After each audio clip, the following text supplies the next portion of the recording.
नमस्कार, स्वागतम। आज हम मंत्र चैतन्य विधि की चर्चा करने जा रहे हैं। एक ऐसी विधि जो प्रत्येक नाम जप करने वाले और प्रत्येक मंत्र जप करने वाले के लिए बड़ी उपयोगी रहेगी। कारण कि हम बहुत सारे मंत्रों का जाप बहुत समय तक करते रहते हैं और फिर हम ये पाते हैं, एक निराशा का भाव हमारे भीतर उत्पन्न होने लगता है। हम ये पाते हैं कि मंत्र जो जप रहे हैं, नाम जो जप रहे हैं, वो फलदायक नहीं हो रहा है। अमुक समय हो गया है अमुक मंत्र का जप करते करते, परंतु इतने महीनों बाद भी या वर्षों बाद भी वो मंत्र लाभ नहीं दे रहा है। हम तो इसको निरंतर जपते हैं। ये बहुत से लोगों का प्रश्न रहता है, बहुत से लोगों की जिज्ञासा रहती है कि कोई भी मंत्र या नाम जब जपते जा रहे हैं तो वो क्यों हमें फल नहीं दे रहा है। तो शास्त्रों में इसके बहुत सारे कारण बताए गए हैं। उन कारणों को यदि हम जानें तो हम जो भी नाम या मंत्र जप कर रहे हैं उसमें हमें अति शीघ्र सफलता मिलेगी। वो नाम या वो मंत्र हमारे लिए फलदायी होगा। कारणों को न जानकर ही हम ये जिज्ञासा करते हैं या प्रश्न करते हैं कि अब मैं अमुक मंत्र या नाम को इतने दिनों से जप रहा हूँ या रही हूँ, तो क्यों मुझे लाभ नहीं हो रहा है। तो शास्त्रों में इन सब बातों का उत्तर है कि किन किन कारणों से मंत्र या नाम लाभ नहीं करते। कौन कौन से ऐसे कारण हैं जो हमारी समझ में नहीं आते। हम नाम या मंत्र जाप करते तो चले जाते हैं पूरी निष्ठा, विश्वास, श्रद्धा और भक्ति से, परंतु उसका जो प्रोसेस है पूरा, मंत्र को जगाने का, मंत्र को चैतन्य करने का, मंत्र को क्रियावान बनाने का, वो प्रोसेस हमें पता नहीं होता है। तो हम यांत्रिक रूप से मंत्रों को और नामों को जपते जाते हैं, परंतु उसके फल हमें प्राप्त नहीं हो पाते। परंतु सनातन शास्त्रों में इन सब बातों के बारे में ऋषियों ने बहुत गहरा चिंतन किया है और उस चिंतन को उन्होंने अपने शिष्यों को भी बताया है, जिसे उन्होंने लिपिबद्ध कर लिया है और जो आज प्रमाण रूप में हमारे समक्ष उपस्थित है शास्त्रों के रूप में। तो आप कहेंगे, तो मंत्र सिद्ध करने के विषय में, मंत्र के विषय में बहुत डीप बातें यदि आपको जाननी है तो इस विषय में जिज्ञासा के लिए कमेंट्स करें। हम मंत्रों के विषय में प्राचीन शास्त्रों में जो गूढ़ बातें बताई गई हैं, मंत्र को सिद्ध करने की संपूर्ण विधियां और मंत्र क्यों असफल हो जाते हैं, उसकी भी व्याख्या पूरी तरह से की गई है इन शास्त्रों में, बहुत डिटेल में, जिसको जान कर के हम अपने मंत्रों को, हम अपने नामों को शीघ्र सिद्ध कर सकते हैं। तो आज हम चर्चा करेंगे मंत्र को चैतन्य कैसे करें, मंत्र को क्रियावान कैसे बनाएं, मंत्र को वाइब्रेट कैसे करें, मंत्र की शक्ति को उद्वेलित कैसे करें जिससे कि वो मंत्र हमारे लिए काम करने लग जाए। इन प्रक्रियाओं को न जानकर ही लोग वर्षों तक मंत्र जपते हैं, फिर बाद में मंत्रों को दोष देते हैं या मंत्र देने वाले गुरु को दोष देते हैं या उस पुस्तक को दोष देते हैं जहाँ से उन्होंने वो मंत्र लिया है, या अपनी किस्मत को ही कोसने लगते हैं। लेकिन वो ये नहीं जानते कि प्रत्येक मंत्र प्रत्येक व्यक्ति को अलग अलग प्रकार से फल प्रदान करता है। इसके लिए हमारे शास्त्रों में बताया गया कि हम चेतना के जिस धरातल पर हैं, जो भी लेवल है हमारी कॉन्शसनेस का, उसके अनुसार ही ये मंत्र हमें फल देगा। इस बात को ऐसे समझिए कि कोई भी व्यक्ति बहुत अधिक तामसिक है, बहुत अधिक उसके अंदर तमस वाली प्रकृतियां हैं, उल्टा सीधा खाना, खूब जमकर सोना, लड़ाई झगड़ा करना, इस प्रकार की जो आदतें वाला व्यक्ति है, यदि वो सेम मंत्र को जपेगा तो क्या उसका प्रभाव सेम होगा यदि उस मंत्र को कोई ऐसा व्यक्ति जपे जो अध्यात्म से जुड़ा हुआ हो, जो योग, ध्यान, प्राणायाम, त्राटक आदि करता हो। तो दोनों ऐसे व्यक्तियों के लिए एक ही मंत्र अलग अलग प्रकार से काम करेगा, क्योंकि दोनों की चेतना का धरातल अलग अलग है। एक तामसिक स्तर पर जीवन को बिता रहा है, एक सात्विक स्तर पर जीवन को बिता रहा है, और अन्य कोई व्यक्ति राजसिक स्तर पर जीवन को बिता रहा है। इसीलिए हमारे ग्रंथों में सत्व, रज और तम के लिए अलग अलग मंत्र भी बताए गए। जो जो जिन जिन गुणों में जी रहा है, जो जो जिन जिन गुणों से भावित है, जो जो जिन जिन गुणों में आसक्त है, उनके लिए उसी प्रकार के फिर मंत्र बताए गए हैं। सात्विक भूमि में रहने वाले व्यक्तियों के लिए सात्विक मंत्र, राजसिक स्तर पर जीने वालों के लिए राजसिक मंत्र, और तामसिक लोगों के लिए तामसिक मंत्र भी बताए गए। यानी प्रत्येक चेतना के स्तर पर रहने वाले व्यक्तियों के लिए मंत्र भी अलग अलग होंगे। अब भूल कहाँ हो रही है? मान लीजिए एक सात्विक मंत्र है जिसको स्नान करके पूरी तरह शुद्ध होकर के और सात्विक आहार लेकर के ही करना है। ऐसा व्यक्ति यदि किसी तामसिक मंत्र को करने लगे तो क्या उससे उसको लाभ होगा? उसी प्रकार से एक तमस में पूरी तरह डूबा हुआ व्यक्ति है, तामसिक गुणों के आश्रित रहता है वो व्यक्ति, खाने पीने, नशे, लड़ाई झगड़े आदि में उसका जीवन बीतता है, और वो व्यक्ति एक पूर्ण सात्विक मंत्र को लेकर के उसकी साधना करना प्रारंभ कर देगा, उसका जप करेगा, तो क्या उसे वो मंत्र लाभ देगा? अलग अलग भूमियों के लिए अलग अलग मंत्र, और वो उसी चेतना के स्तर जैसा कि आपका है उसी के अनुरूप कार्य करते हैं, फिर वो आपको फल देते हैं अथवा नहीं देते हैं। तो सबसे पहले हमको ये देखना होगा कि हम किस लेवल पर जी रहे हैं, चेतना का हमारा स्तर क्या है, हम सात्विक भाव में जी रहे हैं, राजसिक में या तामसिक में, और हमने अपने लिए जिन मंत्रों का चयन किया है वो मंत्र कैसे हैं, सात्विक हैं, राजसिक हैं या तामसिक हैं। यानी हमारी चेतना कुछ और है और मंत्र हमने कुछ और चयन कर लिया, तो वो लाभ किसी कीमत पर नहीं देगा, किसी भी स्थिति में वो लाभ नहीं देगा। ऋषियों ने मंत्रों के बारे में बहुत ही गूढ़ रिसर्च की है और उन्होंने ये पता लगाया है कि कोई मंत्र किसी अन्य व्यक्ति के लिए लाभप्रद क्यों नहीं होता है और वही मंत्र किसी दूसरे व्यक्ति के लिए अत्यधिक लाभकारी क्यों हो जाता है। मंत्र दोनों ने सेम जपा, एक व्यक्ति को बिल्कुल लाभ नहीं हुआ वर्षों जपते हुए, और एक व्यक्ति को मात्र 1 सप्ताह में ही उस मंत्र के प्रभाव अनुभव होने लगे। तो ऐसा इसलिए होता है कि हम अपनी चेतना के अनुरूप मंत्र का चुनाव नहीं करते हैं। आप कहेंगे तो चेतना और मंत्रों का जो घनिष्ठ संबंध है, यानी मंत्रों की ऊर्जा और हमारी ऊर्जा का जो संबंध है, वो किस प्रकार काम करता है, आप कहेंगे तो इस विषय में बड़ी डिटेल में शास्त्र प्रमाण सहित आपके सामने जानकारी प्रस्तुत रखेंगे।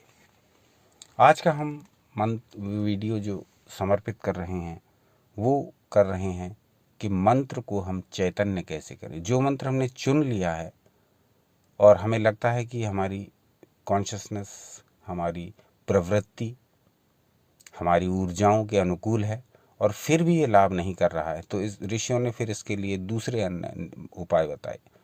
यानी हमारी चेतना का स्तर भी मान लीजिए सात्विक है और हमने मंत्र भी सात्विक चुना है और हम उसको जप भी रहे हैं और तब भी हमें वो लाभ नहीं कर रहा है, तो ऐसी स्थिति में हम क्या करेंगे? हम ये सोचेंगे कि हमने जिस प्रवृत्ति के हैं उसी प्रवृत्ति का मंत्र भी ले लिया है। मान लीजिए हम राजसिक हैं और हम भगवान भैरव के राजसी रूप का मंत्र जप रहे हैं, फिर भी उसको जपने के पश्चात हमें लाभ नहीं हो रहा है, तब हमारे मन में ये विचार आएगा कि अब तो हमने अपनी प्रकृति के अनुकूल, अपनी ऊर्जाओं के अनुकूल ही मंत्र चुना है, फिर भी ये लाभ क्यों नहीं कर रहा है। तो उसके लिए भी ऋषियों ने बहुत सारे उपाय बताए। वहाँ हमें ये देखना होगा कि हम पर कौन सा उपाय अनुकूल बैठेगा। उनमें से एक उपाय की आज चर्चा कर रहे हैं। जो लोग अपनी प्रकृति के अनुकूल मंत्र का चुनाव भी कर चुके हैं और उनको मंत्र लाभ नहीं दे रहा है, तो वो आज की इस मंत्र चैतन्य विधि को ठीक से समझ लें, पूरा समझ लें और उसके अनुसार ही ध्यान करें और उसके पश्चात अपने मंत्र का जाप करेंगे, तो निश्चित रूप से उन्हें अपने मंत्र जाप, अपने नाम जाप में शीघ्र सफलता मिलेगी। वो उनके लिए सिद्धदायी सिद्ध होगा, वो मंत्र, वो नाम उनके लिए फलदायक सिद्ध होगा। मंत्र के साथ हम नाम का प्रयोग इसलिए कर रहे हैं कि आप किसी भी देवी देवता का नाम जपते हैं तो वो भी एक मंत्र का ही कार्य करता है, क्योंकि नाम और रूप समान है। यदि आप किसी देवी देवता का मंत्र नहीं जप पा रहे हैं और केवल उनका नाम भी जपते हैं तो वो भी मंत्र का ही कार्य करता है। नाम जाप से साधकों को ऐसे ऐसे चमत्कारी परिणाम प्राप्त हुए हैं। जो बड़े बड़े क्लिष्ट मंत्र, बड़े बड़े गुरुओं से लिए गए मंत्र और बड़े बड़े परिश्रम से प्राप्त किए गए मंत्र, बड़ी बड़ी दक्षिणा देने के बाद लिए गए मंत्रों से भी अधिक असर करता है यदि आपने नाम जाप को श्रद्धा और विश्वास से, आस्था और लगन से कर लिया। तो तो इसीलिए हम यहाँ कह रहे हैं कि नाम और मंत्र दोनों को एक साथ बता रहे हैं, क्योंकि नाम जाप आप करते हैं तो वो भी आप एक प्रकार का मंत्र जाप ही कर रहे हैं। तो हमारी ऊर्जाओं के अनुकूल भी मंत्र है। हमने अपने सोच समझ करके अपने अनुसार ही अपने इष्ट देवी या देवता का मंत्र ही लिया है और उसको हम जाप कर भी रहे हैं। उससे कुछ लाभ भी हो रहा है, परंतु उससे पूर्ण आनंद, पूर्ण लाभ की प्राप्ति नहीं हो रही है। तो गलती कहाँ हो रही है? इसके लिए शास्त्रों में बहुत से नियम हैं, जिनमें से आज एक नियम आपकी स्क्रीन पर एक श्लोक प्रदर्शित हो रहा है। आज का वीडियो इंस्पायर है इसी एक श्लोक से। देखें क्या कहा गया। चैतन्य रहितम मंत्र यो न जपेत स च पापकृत मंत्राश्चैतन्य सहितः सर्व सिद्धिकरः स्मृतः। अब इसका अर्थ समझ लीजिए कि चैतन्य रहित मंत्र होगा तो वो एक प्रकार से दोष कारक सिद्ध होगा जपने वाले के लिए।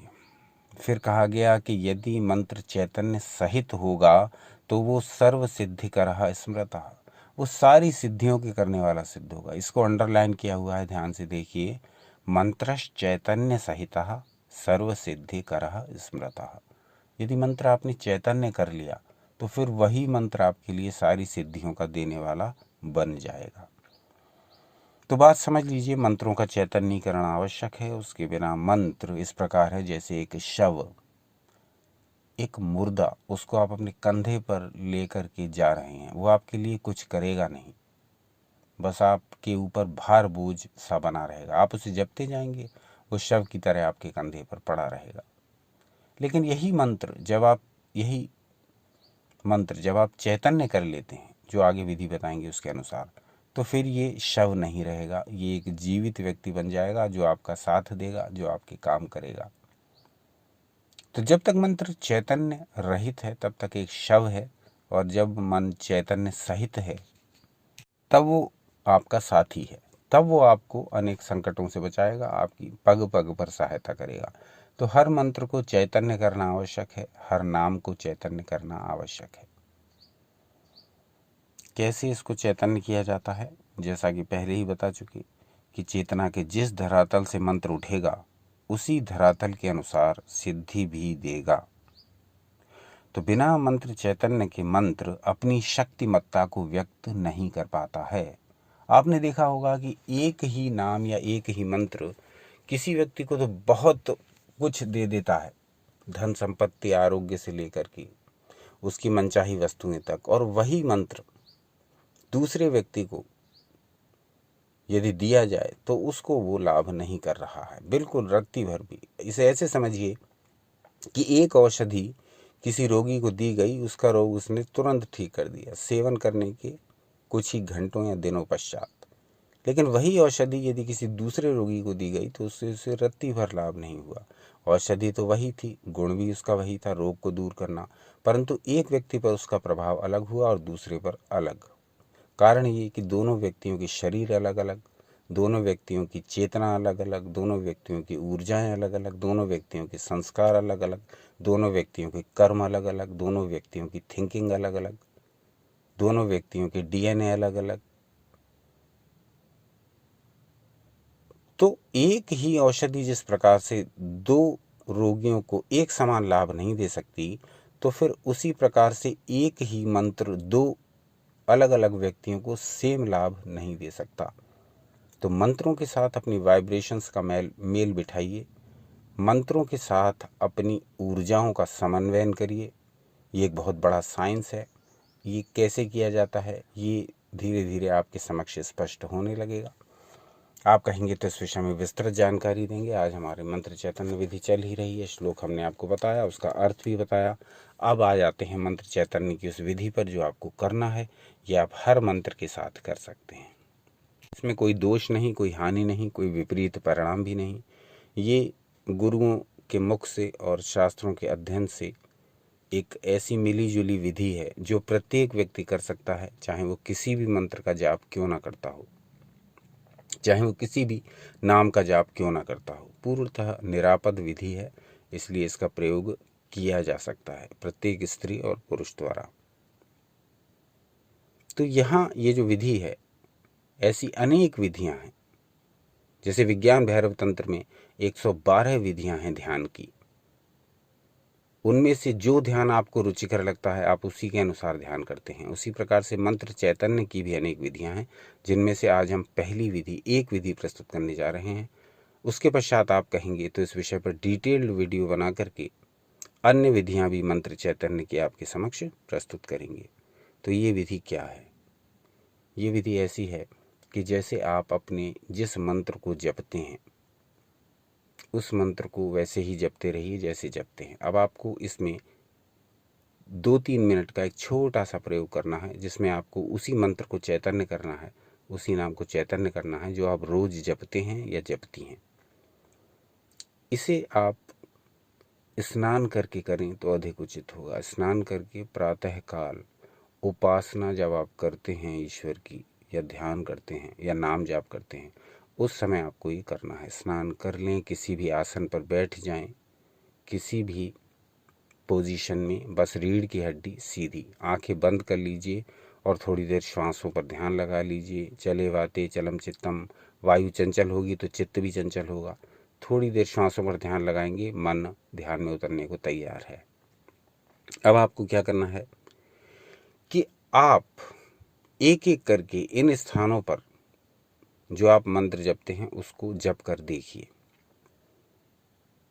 सबसे पहले आप अपनी नाभि पर ध्यान लगाइए और यहाँ इस मंत्र का जाप करिए जो आप रोज जपते हैं, जो आपका इष्ट मंत्र है। नाभि में ये मंत्र चक्कर काट रहा है, नाभि के आसपास ही घूम रहा है, नाभि के ऊपर नीचे आ रहा है, नाभि ही केंद्र है इस मंत्र का। अपनी नाभि और मंत्र दोनों को ध्यान करते हुए इस मंत्र का जाप आप करिए। निरंतर इसको करिए 2 से 3 मिनट।